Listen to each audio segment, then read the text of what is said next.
대통령 직속 지방시대위원회가 윤석열 대통령 주재로 지방시대 선포식을 갖고 4대 특구 지정 등 비전과 전략을 발표해 관심이 모아지고 있습니다. 특히 수도권 기업들의 지방 이전 시 파격적인 혜택을 비롯해 토지 규제에 대한 지자체 권한을 대폭 강화하는 등 지방시대 실현에 대한 남다른 의지를 나타냈습니다. 장석영 기자입니다. 지난 7월 세종에서 출범했던 지방시대위원회가 윤석열 대통령이 주재한 가운데 부산에서 지방시대 선포식을 가졌습니다. 주요 부처 장관들과 17개 시도지사, 교육감 등이 모두 참석한 자리에서 국가 균형 발전을 위한 비전과 주요 정책을 발표했습니다. 4개의 특구 지정 등을 통해 지방에 새로운 기회를 부여하겠다는 전략입니다. 국민 여러분, 이제는 지방시대입니다. 지방시대가 곧 기회입니다. 대한민국은 산업화, 민주화를 이뤄냈습니다. 이제는 지방시대를 통하여 대한민국이 더욱 도약해야 합니다.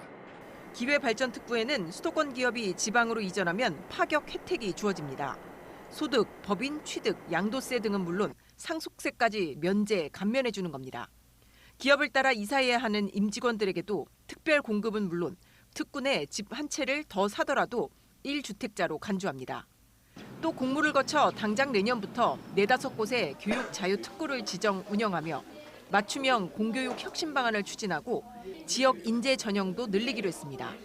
도심 융합 특구 지정을 통해 지역 대도시에 제2의 판교를 만드는 작업도 시작됩니다. 대전은 옛 충남도청 일대가 선도 사업지로 도시 건축 규제를 대폭 풀어 과학기술 교류 확산을 위한 플랫폼과 명품 랜드마크 구축이 추진됩니다. 특히 이 모든 정책들이 중앙정부가 아닌 지방의 주도하에 추진하는 게 목표로 중앙의 권한을 지자체로 대폭 이양하고 지방세 감면 범위도 확대하기로 했습니다. 대통령 선거 때 지방 공약이 포함된 계획인데 재정 계획이 뒷받침된 국가의 중장기 계획입니다. 금년 11월 말 되면 이제 확정이 될 텐데 그 확정된 계획을 바탕으로 체계적으로 계획적으로 빈틈없이 추진할.